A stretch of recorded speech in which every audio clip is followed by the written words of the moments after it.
Dengan apa akan kubalas kebaikanmu?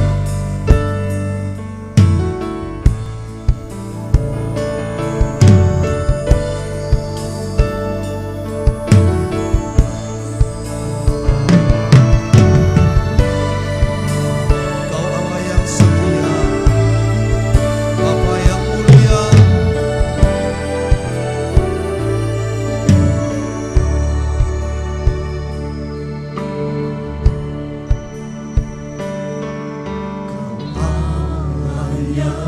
Setia,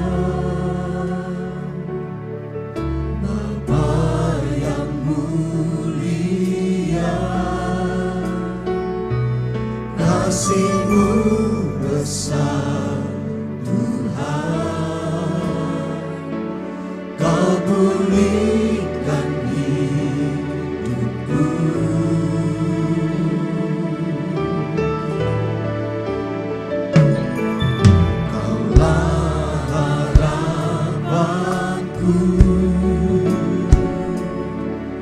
Hidupku dalam-Mu,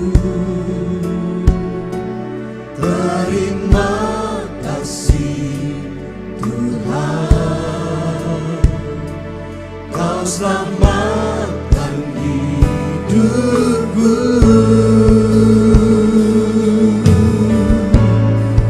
Dengan apa kan ku balas segala kebaikan-Mu?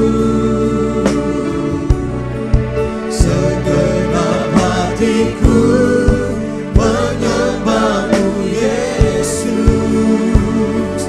Ku bersyukur padamu.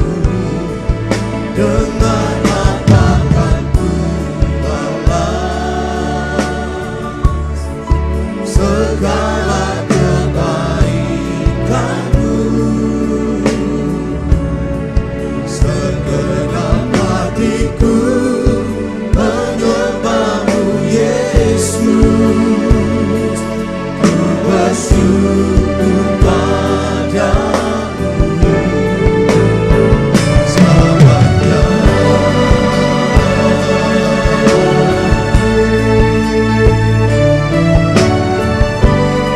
Kau Allah yang setia, katakan dengan segenap hati.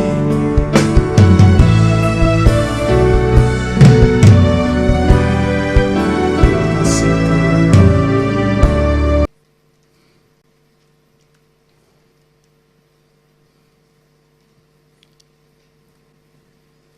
Hari ini kita akan belajar satu judul yang baru ya, dalam Roma pasal 10 ayat 10. Tetapi saya ingat satu lagu yang saya ingin saudara mengajak ya. Saya ingin saudara menyanyi bersama-sama. Ku taruh Tuhan di mataku. Ku taruh Tuhan di mataku, Engkau Allah Maha hadir di hidupku, agar hatiku takut yang kudus,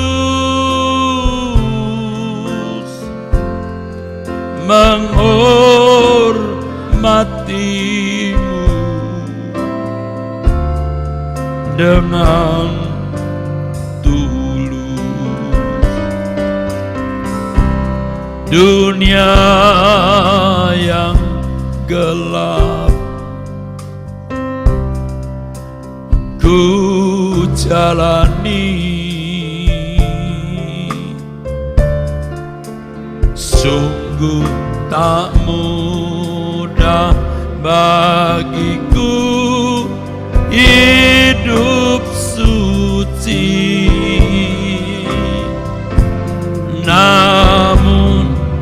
rinduku tetap padamu, lebih mengenal semakin dalam pribadimu. Ku taruh Tuhan depan mata agar ku tak berdosa padamu. Yang Maha Kudus Allahku, Kau ingin aku kudus seperti-Mu. Selalu hidup di hadapan-Mu dalam kebenaran yang sejati, menghormati kesucian-Mu sampai di kerajaan-Mu nanti. Ku taruh Tuhan, ku taruh Tuhan depan mata agar ku tak berdosa padamu. Yang Maha Kudus Allahku, Kau ingin aku kudus seperti-Mu. Selalu hidup di hadapan-Mu dalam kebenaran yang sejati, menghormati kesucian-Mu sampai di kerajaan-Mu nanti. Sekali lagi, ku taruh Tuhan depan mata.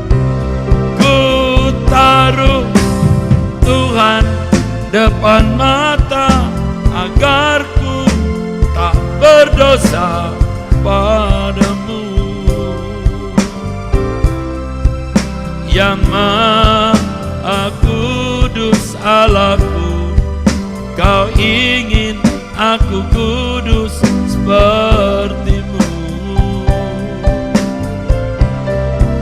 Selalu hidup di hadapan-Mu dalam kebenaran yang sejati, menghormati kesucian-Mu sampai di kerajaan-Mu nanti. Menghormati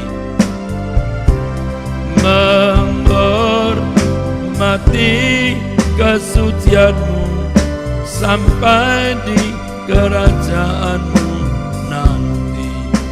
Menghormati kesucian-Mu, menghormati kesucian-Mu sampai di kerajaan-Mu nanti.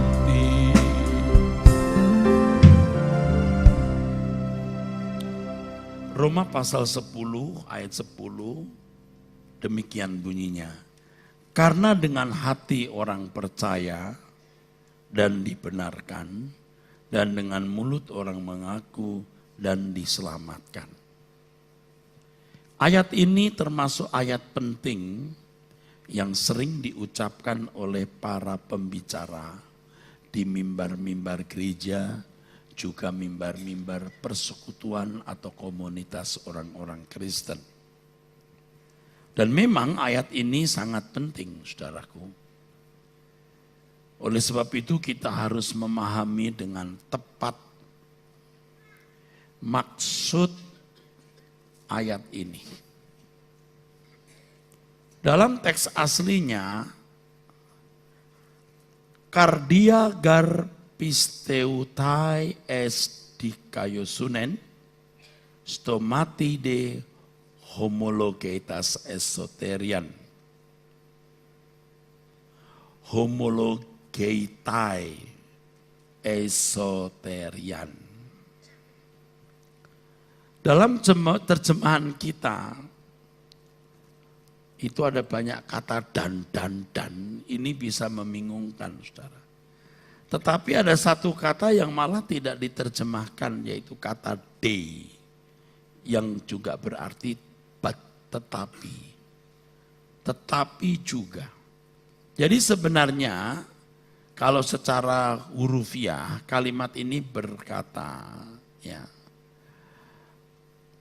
hati yang percaya dibenarkan, tetapi juga mulut mengaku diselamatkan atau masuk ke dalam keselamatan.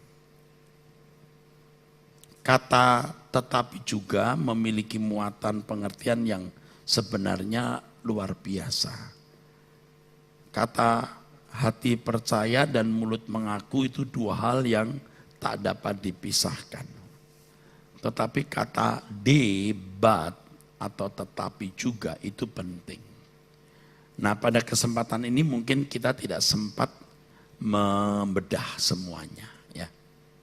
Tapi kalau saudara mau sedikit mengerti maksud saya, mengapa saya mengatakan ini penting, ternyata hati percaya itu harus dinyatakan dengan deklarasi bibir atau pengakuan mulut. Bagi kita hari ini memang tidak menjadi masalah.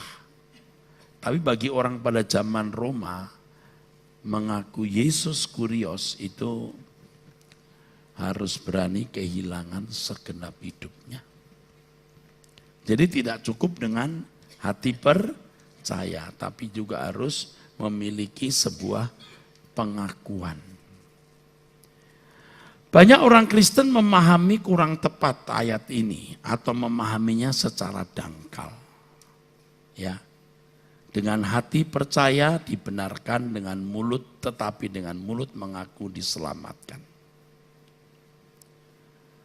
Banyak orang Kristen merasa sudah menjadi orang yang dibenarkan dan sekaligus sudah diselamatkan hanya karena di dalam pikiran mereka sudah percaya bahwa Yesus adalah Tuhan dan Juru Selamat, dan telah menyatakan secara umum pengakuan imannya itu dengan beragama Kristen, memeluk agama Kristen, pergi ke gereja. Mereka memahami hati percaya sekadar persetujuan pikiran atau pengaminan akali. Padahal hati percaya adalah sesuatu yang sudah sangat menggores di dalam manusia batinnya. Jadi kalau bicara soal hati, itu sudah mewakili seluruh keberadaan hidup orang tersebut. Ya kadang memang hanya Tuhan yang tahu. Maksud saya kadang Tuhan tahu itu bukan Tuhan sekali-kali tahu, sekali-kali tidak. Tidak, maksud saya adalah tidak semua orang bisa tahu. Hanya Tuhan yang tahu. Bicara mengenai kardia atau hati, sesuatu yang pasti sangat menggores. Dan tentu saja hal ini memiliki dampak yang sangat kuat dalam perilaku kehidupan seseorang. Jadi kalau seseorang mengatakan aku cinta padamu, dan jika itu benar-benar tulus, orang itu benar-benar mencintai objek tersebut, pasti dia akan menyatakan cintanya dalam tindakan konkret. Pasti ada ekspresinya, tindakan yang ekstrim. Ekspresi cinta tersebut tidak dilakukan untuk orang lain. Jadi jika seseorang, saudaraku sekalian, mengatakan cinta kepada satu objek, dan itu betul-betul cinta atau sungguh-sungguh cinta, pasti ada tindakan ekstrim untuk orang tersebut yang dia tidak akan lakukan untuk orang lain. Tidak mungkin sama, tidak mungkin. Nah, saudara-saudara yang pernah jatuh cinta pasti mengerti. Istimewa orang ini. Pasti istimewa. Demikian juga kalau seseorang dengan hati percaya kepada Yesus, maka pasti ada tindakan nyata yang ekstrim terhadap Tuhan. Di mana tindakan tersebut tidak kita lakukan kepada siapapun. Dengan demikian percaya kepada Tuhan Yesus itu benar-benar sesuatu yang eksklusif. Eksklusif. Cinta yang sungguh-sungguh, percaya yang sungguh-sungguh, itu pasti membangun eksklusivitas hubungan. Jadi kalau kita dengan hati percaya, pasti ada eksklusivitas hubungan.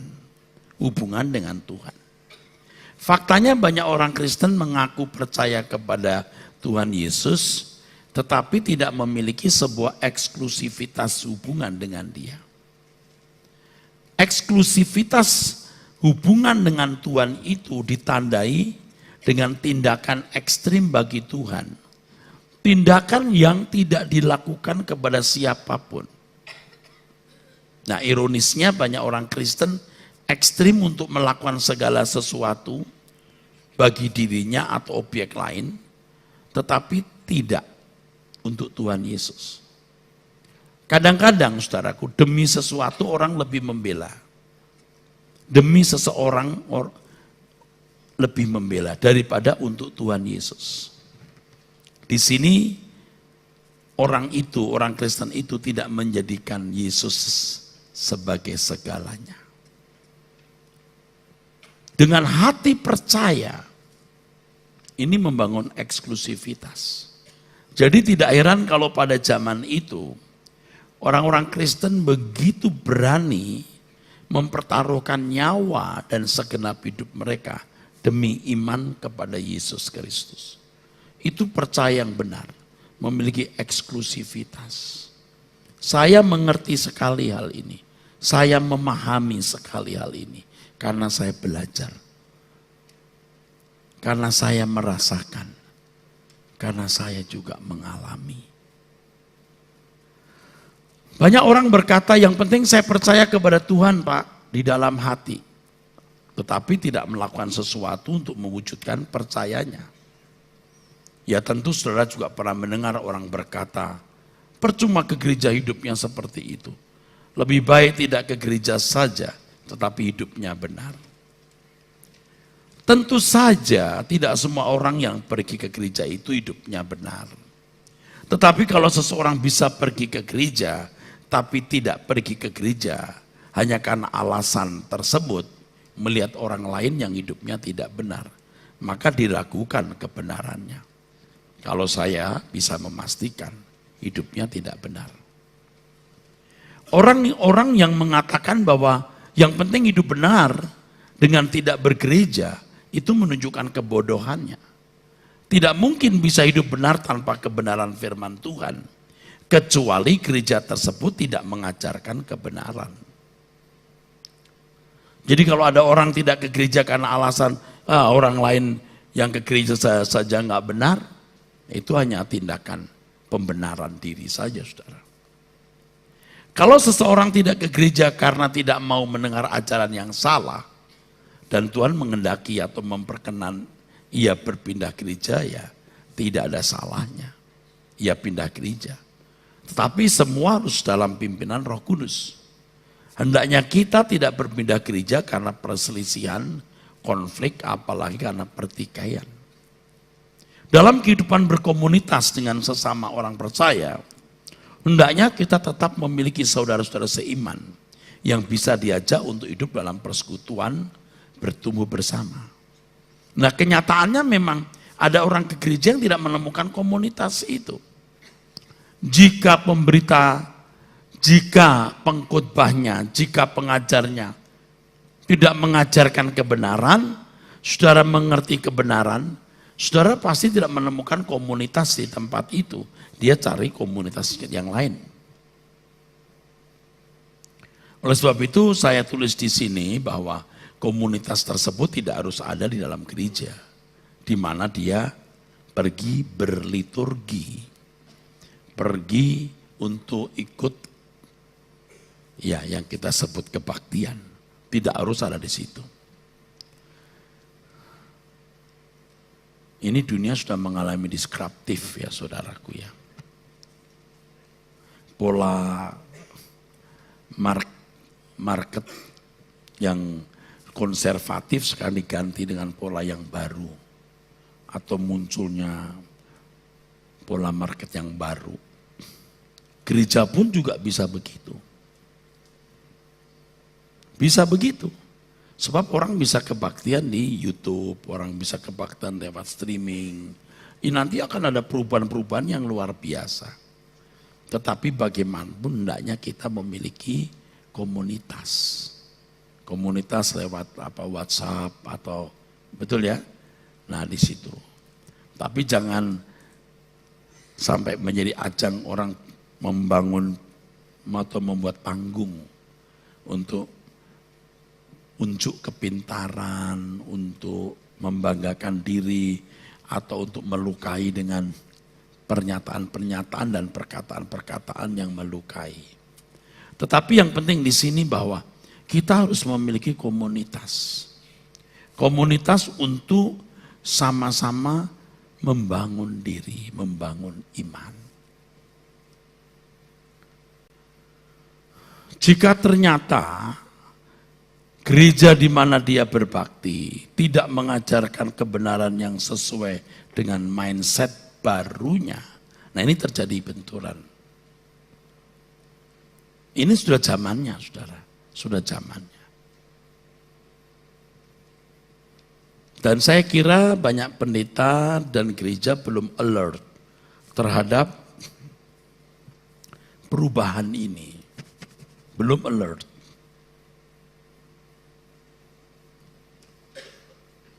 Saya sendiri harus mempersiapkan diri menghadapi perkembangan zaman ini. Oke, saya teruskan. Hati percaya pasti membuat seseorang menunjukkan tindakan percayanya tersebut. Kata percaya dalam teks aslinya pisteuetai dari akar kata pisteuo yang secara etimologi berarti menyerahkan diri kepada. Jadi percaya berarti menyerahkan diri kepada suatu objek. Dalam hal ini percaya kepada Tuhan berarti menuruti segala sesuatu yang dikehendaki oleh Tuhan. Untuk ini harus dijelaskan apa yang dimaksud dengan percaya itu lebih mendalam. Bapak Ibu saudara-saudara sekalian, nanti di dalam renungan bulan April, saya bicara mengenai hidup beriman di dalam Tuhan. Saya betul-betul disadarkan bahwa orang yang beriman kepada Tuhan Yesus itu tidak bisa tidak harus melepaskan semua keinginan. Supaya bejana hatinya hanya diisi oleh kerinduan melakukan kehendak Tuhan. Ia harus mengakhiri hari hidupnya supaya hari hidup yang ke depan yang dia miliki itu milik Tuhan.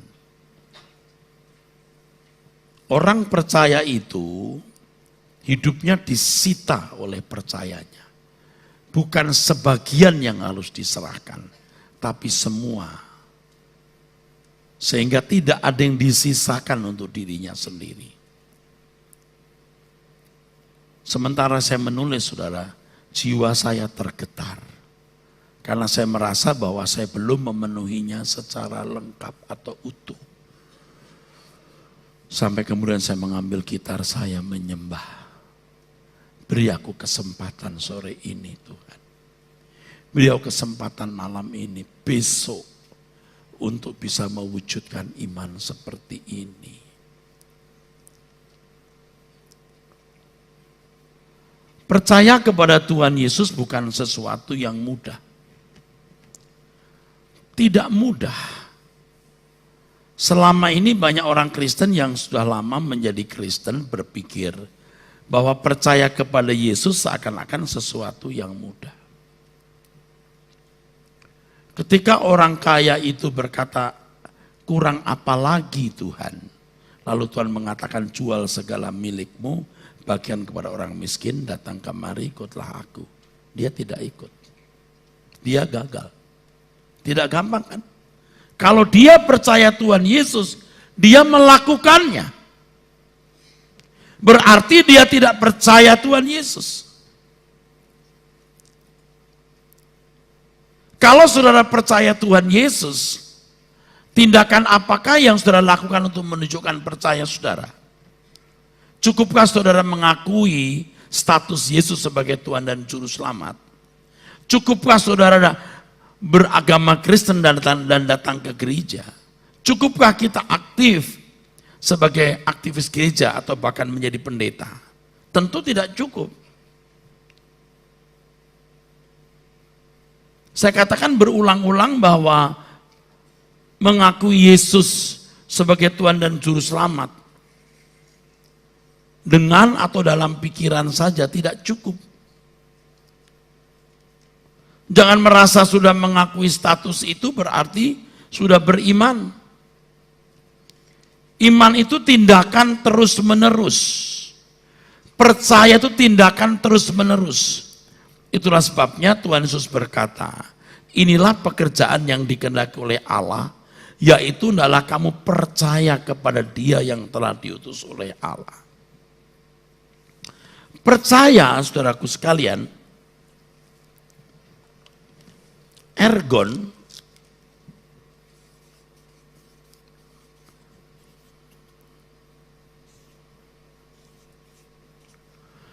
ini bukan sesuatu yang mudah. Bukan sesuatu yang mudah. Ini pekerjaan.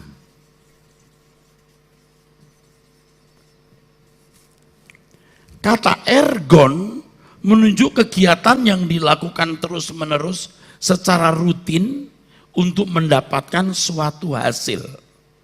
Itulah sebabnya kata ergon juga berarti usaha untuk mencari nafkah. Apa kerjamu? Apa ergonmu? Tentu hal ini menyita sebagian besar waktu hidup kita. Percaya adalah kegiatan yang dilakukan secara berkesinambungan untuk menghasilkan sesuatu. Jadi bukan hanya satu titik, like a dot, but linear, garis panjang. Sesuatu tersebut bukan hanya berkat jasmani seperti mukjizat dan segala pemenuhan kebutuhan jasmani. Jadi buah percaya itu bukan hanya mukjizat dan pemenuhan segala kebutuhan jasmani. Juga bukan sekadar masuk surga, tetapi menghasilkan perubahan hidup yang nyata, yang signifikan di bumi. Dan menandai seseorang benar-benar menjadi anggota keluarga kerajaan surga. Jadi, kalau ada orang Kristen yang mengaku percaya Yesus, tapi tidak mengalami perubahan yang signifikan, tentu perubahan yang dikehendaki itu perubahan menjadi seperti Yesus. Dia tidak percaya. Believe. Dulu ada seorang dosen yang mengajarkan believe. Be menjadi live.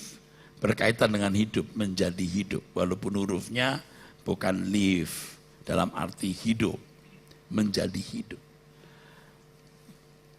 Iman sebesar biji sesawi. Artinya biji itu kecil, tapi sekecil itu bisa menjadi pohon besar.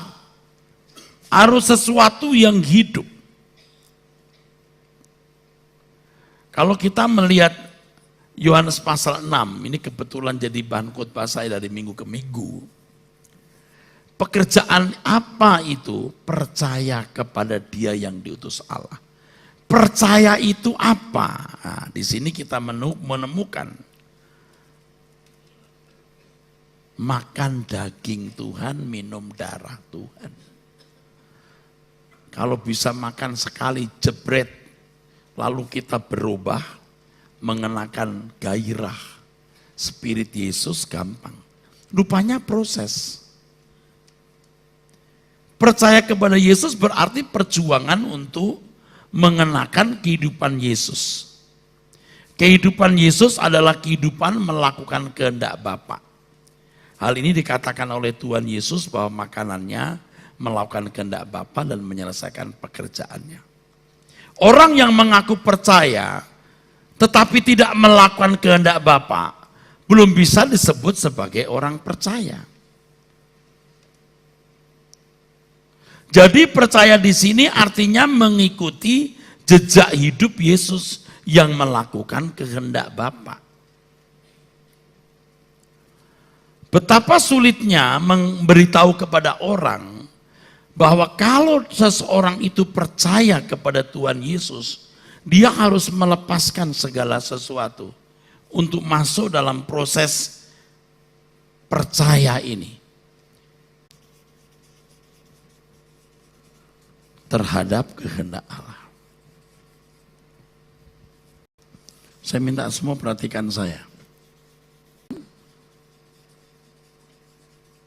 Ini bicara soal kemakmuran, artinya penyelesaian masalah-masalah fisik. Sini. Tapi tidak mengajarkan kebenaran untuk sampai pada tingkat penurutan terhadap kehendak Allah. Kebenaran itu membuat seseorang menjadi cerdas. Dan kecerdasan membuat seseorang menjadi peka. Kepekaan mengerti kehendak Allah.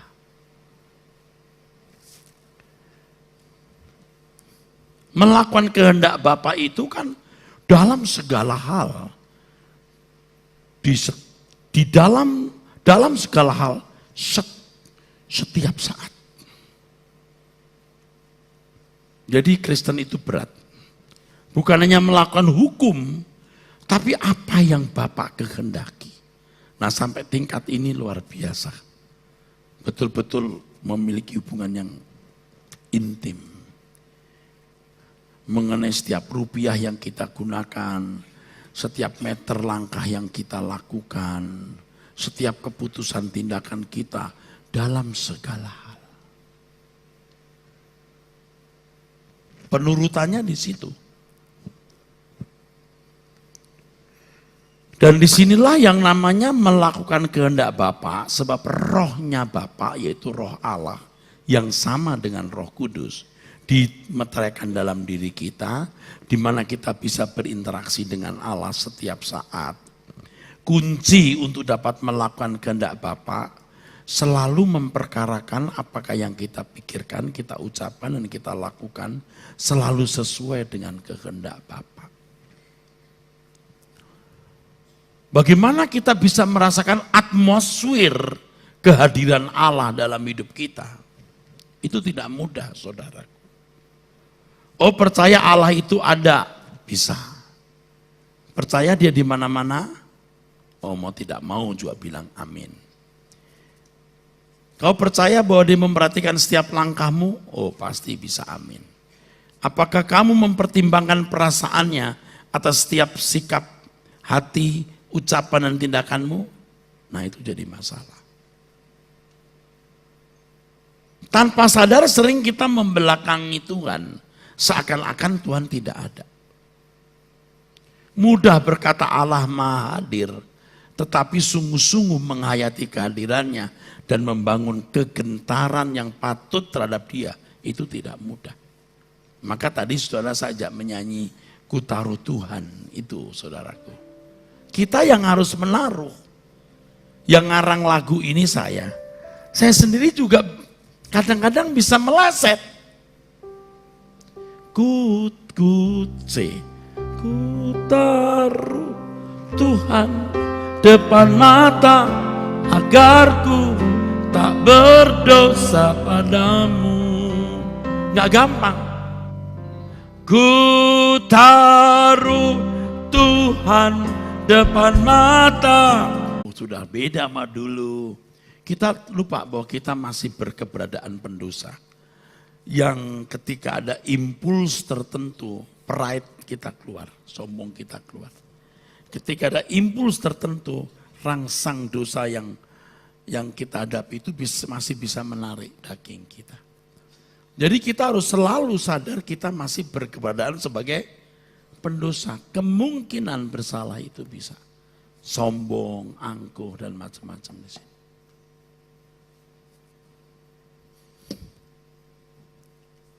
Jadi Bapak Ibu yang sudah melewati beberapa pencobaan menang. Oh sekarang aku sudah berubah. Lalu yang dia lakukan dia menilai orang lain. Itu kebiasaan orang. Terutama orang baru bener. Pokoknya semua yang OKB itu biasanya norak. Ngerti maksud saya? Dia melewati pencobaan-pencobaan menang. Dia merasa sudah berubah aku. Dia lupa, dia masih pendosa. Kau belum ketusuk duri yang lebih besar. Kamu belum menabrak tembok yang lebih keras. Anda ngerti saya sedang bicara apa? Sudah paham yang saya katakan? Ingat kita ini pendosa. Kita masih punya peluang. Dan tanpa kita sadari masih ada unsur-unsur kejahatan dalam diri kita yang dibangkitkan. Dalam banyak hal. Hal A, B sukses, C berhasil, D tidak kita lakukan, F mungkin kita jatuh.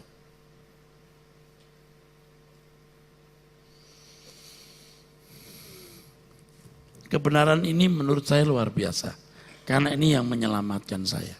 Dan saya asik mempelajari ini.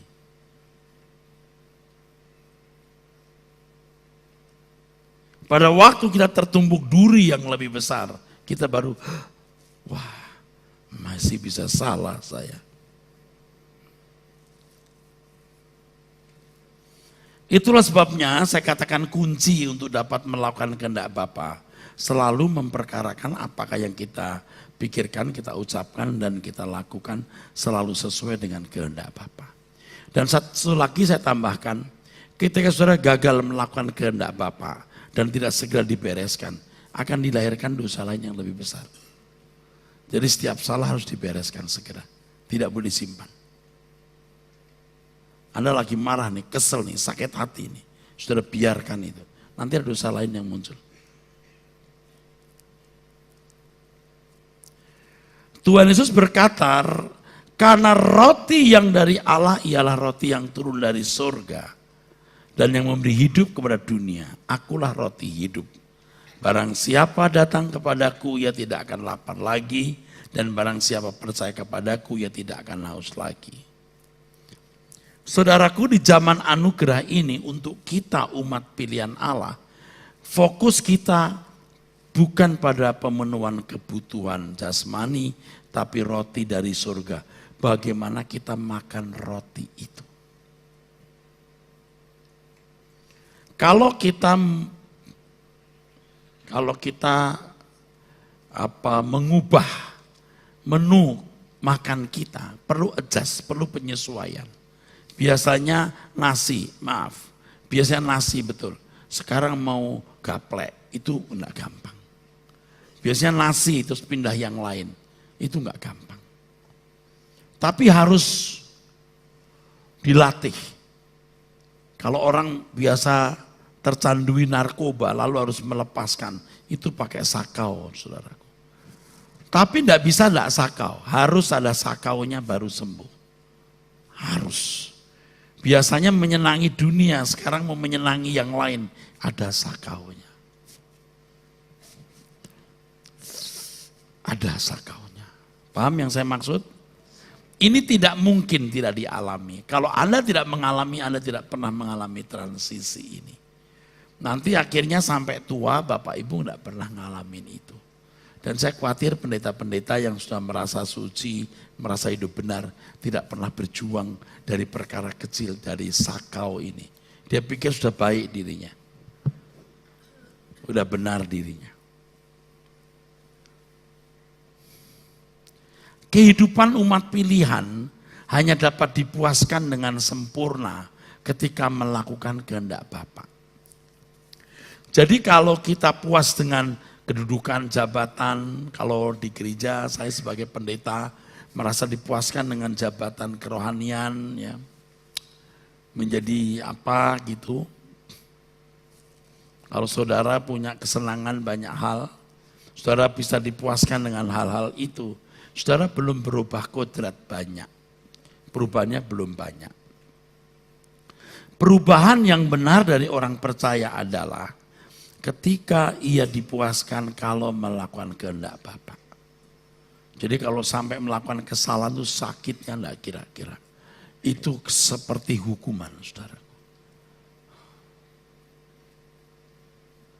Dan kita kalau berbuat salah rasanya ingin mutar kembali waktu. Aduh, kalau balik waktunya aku tidak lakukan kesalahan itu. Itulah sebabnya Tuhan Yesus berkata bahwa dagingnya benar-benar makanan dan darahnya benar-benar minuman. Makan daging Yesus dan minum darahnya artinya mengenakan kehidupan Yesus dan spirit atau gairahnya untuk kita kenakan. Nah itu kerja, itu ergon. Kamu percaya? Makan dagingku, minum darahku. Kerjakan. Biasa makan nasi, sekarang makan yang lain. Tidak enak. Tapi lambat laun kita lalu berubah. Makananku melakukan kehendak Bapa dan menyelesaikan pekerjaannya. Seperti prinsip Tuhan Yesus.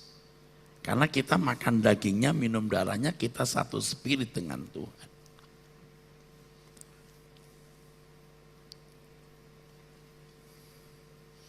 Injil yang benar seperti ini, yang nyaris tidak laku, tapi pasti Tuhan menyisakan orang-orang yang mau. Kamu percaya Tuhan Yesus? Tinggalkan semua. Fokusmu hanyalah bagaimana kamu belajar punya kesenangan hanya memuaskan hati Bapa di surga. Saya tidak berjanji muluk-muluk. Tapi saya mau mengatakan kalau sudah percaya saya, renungan bulan April akan luar biasa. Luar biasa. Bagaimana kehilangan keinginan, baru bisa beriman. Kalau you masih punya keinginan dari dirimu sendiri, kamu tidak mungkin bisa beriman. Nah saudara tadi melihat di sini,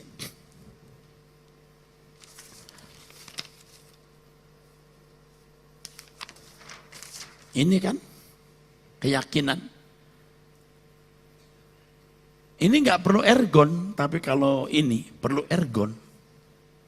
Nah banyak orang diparkir di sini.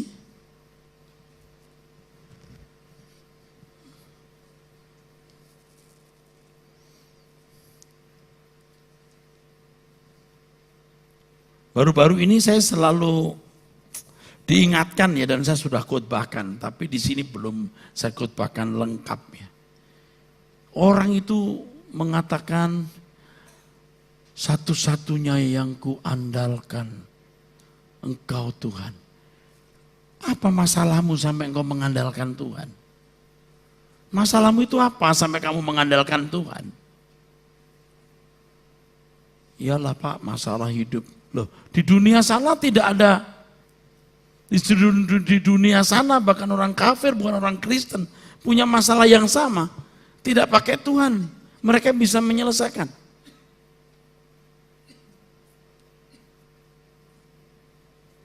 Tidak pakai Tuhan, dan di antara mereka ada yang sukses. Dan banyak yang sukses. Masalah apa yang kamu hadapi sampai kamu harus mengandalkan Tuhan? Nah kalau kamu mengandalkan Tuhan itu masalahnya masalah yang prinsip. Seperti orang kaya yang tadi keberatan ikut Tuhan Yesus karena dipandang mahal. Itu loh syaratnya, jual segala milikmu, bagikan kepada orang miskin, datang kemari ikutlah aku. Murid-muridnya pun jadi gempar dan berkata satu dengan yang lain. Jika demikian siapa yang diselamatkan? Baru Tuhan berkata, bagi manusia mustahil, bagi Allah tidak ada yang mustahil. Segala sesuatu mungkin bagi Allah. Di sini baru melibatkan Tuhan.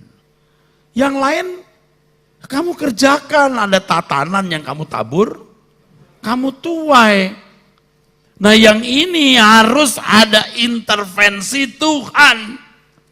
Tidak bisa tidak. Nah orang dibawa kepada keyakinan itu. pemenuhan kebutuhan jasmani, tidak diajarkan kebenaran. Sehingga orang diparkir di dunia. Orientasi berpikirnya pada pemenuhan kebutuhan jasmani. Kalau bukan dari setan, dari siapa jalan begitu? Jangan keras-keras, Pak. Nah, kalau sampai membuat orang meleset itu dari siapa? Dari Tuhan.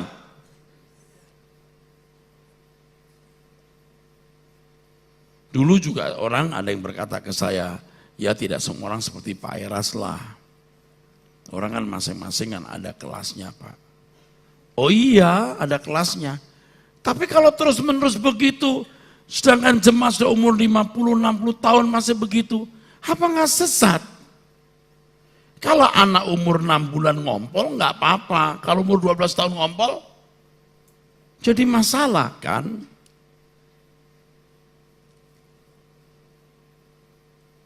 Diparkir di dalam dunia. Orang-orang Yahudi meminta roti, tapi tidak mengerjakan pekerjaan yang Bapa kehendaki. Berikan kami roti itu, kata mereka. Tuhan Yesus berkata, tetapi aku berkata kepadamu, sungguh pun kamu telah melihat aku, kamu tidak percaya. Ini loh rotinya, lo minta roti. Ini loh rotinya. Amin. Makan ini, kenakan spiritku. Mereka mau makan roti jasmani, tidak mau mengikuti jejak Tuhan Yesus. Sama dengan orang-orang Kristen yang mengaku percaya kepada Yesus, mengingini berkat-berkat Tuhan, dan juga mau hidup kekal, tetapi tidak memenuhi syarat untuk memperoleh hidup kekal tersebut. Keselamatan hanya oleh anugerah bukan berarti manusia tidak perlu memberi respon. Respon yang harus dimiliki atau dilakukan seseorang. Tidak cukup dengan aktivitas nalar, tidak cukup dengan pikiran, tetapi percaya dengan tindakan, dan itu sebuah pergumulan atau perjuangan, ergon. Banyak orang Kristen seperti pembeli yang mau membeli suatu barang dengan harga yang dibanderol sendiri atau ditentukan sendiri. Ini harganya berapa, Pak? Ini harganya 17 juta. 7 juta deh. Enggak boleh. 7. Enggak boleh. Kan ada orang yang belanja udah kasih duit main ambil barangnya. Itu orang-orang begitu tuh lah etis banget loh. Kelihatan itu serakah dan egoisnya. Ibu-ibu tuh kalau belanja cabai udah ditimbang masih memeraup. Glek-glek-glek diambil lagi, glek-glek-glek. Kok kejam ya Bu? Ini untung juga nggak seberapa. Ibu punya rumah bagus, naik mobil. Mbok-mbok itu jual untung cuman berapa sih? 500 perak, 1.000. 500 perak, 1.000. Udah ditimbang glek-glek. Saya bukan tidak pernah lihat yang begitu. Beli duku, betul enggak? Udah ditimbang dia masih meraup masuk. Itu enggak beli, itu rampok. Kok tega-teganya loh. Bingung tuh lihat ibu-ibu yang begitu itu. Kalau sampai saudara ikut suara kebenaran, lalu masih begitu. Wah memang nuranimu udah rusak bener-bener. Sama seperti kalau lagi ada makanan di belakang, orang ngambil satu-satu, ada 5 pakai bungkus, masukin tas. Berat tasnya itu merek mahal harga 30 juta. Hanya untuk untuk lemper. Capek. Mestinya yang memiliki barang, pemilik barang atau penjual yang berhak membandrol harga barang tersebut. Inilah pekerjaan yang dikehendaki oleh Allah, yaitu hendaklah kamu percaya kepada Dia yang diutus Allah. Nah, percayanya di situ harus percaya versi Tuhan, bukan versi siapa-siapa. Jadi jangan merasa sudah percaya dengan keyakinan pikiran. Keyakinan dalam pikiran tidak membawa dampak dalam perilaku kehidupan sama sekali. Yang kita bisa saksikan dalam kehidupan banyak orang Kristen hari ini. Beda dengan imannya orang-orang Roma. Beda, mereka mempertaruhkan segenap hidup demi iman itu. Sekarang zaman di mana manusia mendapat perlindungan untuk bebas beragama, jadi rusak.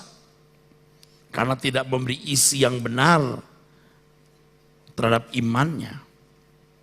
Pokoknya dalam pikiran yakin sudah selamat. Dan menyedihkan kalau sampai gereja melegalisir, ya udah selamat. Udah selamat. Ini seperti pegawai toko menjual barang yang tidak asli dari toko majikannya. Kalau barang asli mahal 17 juta, kasih aja barang palsu harga 500.000. Itu kalau barang tidak menjadi masalah. Kalau obat, betapa mengerikan. Hal ini tanpa disadari juga terjadi atas gereja-gereja yang tidak mengajarkan percaya, tidak mengajarkan keselamatan yang benar. Mungkin mereka tidak menyadari karena mereka tidak tahu sehingga mereka melakukan hal itu. Saya makin hari makin menyadari tidak sedikit pendeta yang semenang-menang kepada Tuhan, semena-mena. Misalnya begini, saudara sekalian, hari-hari ini Tuhan sedang bekerja. Bekerja apa? Emang benar begitu? Kamu udah tanya, yakin? Menurut saya tidak, karena Alkitab tidak bicara begitu. Hari-hari ini Tuhan akan memulihkan gerejanya. Ekonomi akan dipulihkan, saudaraku. Akan terjadi satu perubahan. Enggak, ternyata enggak. Lain waktu pasti kamu bikin kesalahan lagi. Cuma tidak dituntut oleh jemaat. Saya bukan mau ngajak konflik orang. Bukan mau ngajak ribut. Ia tidak mengajarkan keselamatan yang benar. Dan banyak orang-orang begitu.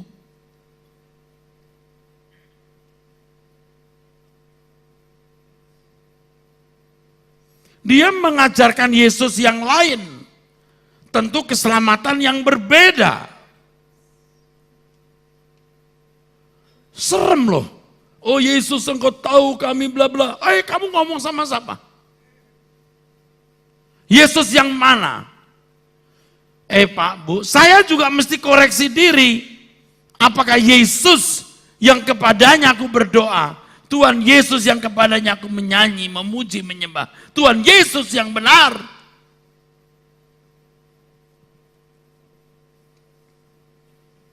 Pada akhirnya orang percaya yang benar itu ikut jejak Tuhan Yesus. Artinya hidup seperti Yesus hidup. Jadi kalau kelakuan saudara tidak semakin seperti Yesus, pastikan Kristenmu palsu. Engkau tidak mengerti Injil yang benar. Lihat orang-orang Kristen abad mula-mula. Disebut Kristen karena seperti Kristus. Hari ini orang disebut Kristen karena beragama Kristen. Lalu juga distempel lagi. Bahwa sudah cukup jadi Kristen. Sudah benar. Jadi kesimpulannya bila orang mengaku percaya kepada Yesus tetapi tidak makin seperti dirinya, itu menipu. Dia tipu Tuhan, dia tipu orang lain, dia tipu dirinya sendiri. Tapi Pak, saya belum semakin seperti Yesus. Sadar nggak? Sadar nggak? Sadar nggak? Kalau sadar, saudara membenahi diri, itu Kristen yang benar. Walaupun belum sempurna. Oh mungkin masih brengsek. Tetapi sadar kesalahannya dan mau mengubah. Jangan tidak ingin punya perubahan, tidak mau berubah, apalagi merasa diri benar. Itu Kristen yang palsu. Kristen yang benar itu semakin hari semakin seperti Kristus. Setelah saya mengerti firman Tuhan lebih lengkap ini, harus jujur jadi pesimis, jadi lebih agak pesimis gitu. Siapa orang yang mau menerima Injil macam ini?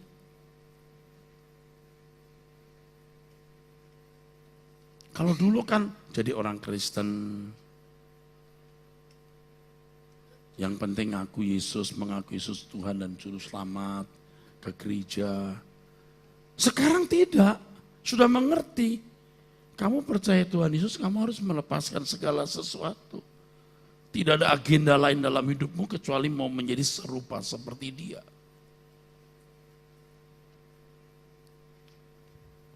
Kalau engkau tidak semakin seperti Yesus, Kristenmu palsu.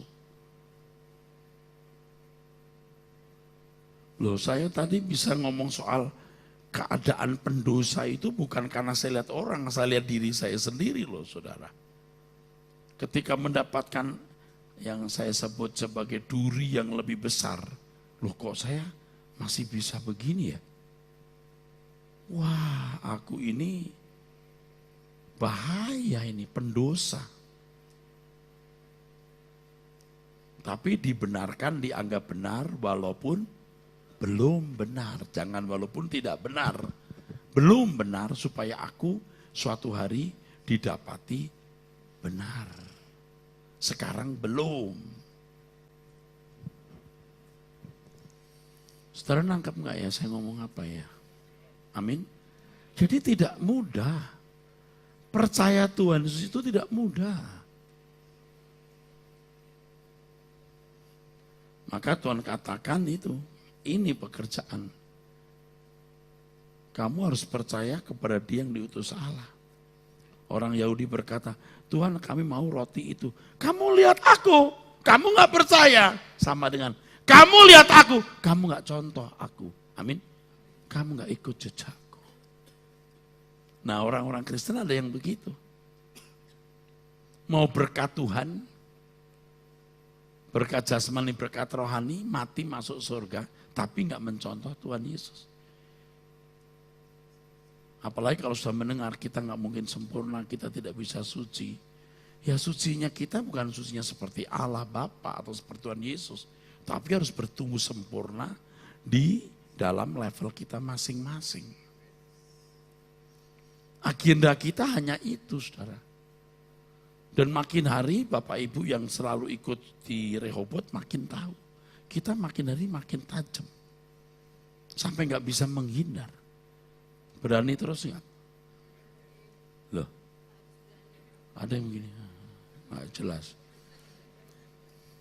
Berani nggak? Hidup kita singkat, mau cari apa? Hidup kita singkat, saudaraku. Betapa berharganya waktu kita ini. Jadi selagi masih ada kesempatan, kita fokuskan sepenuhnya untuk Tuhan. Amin.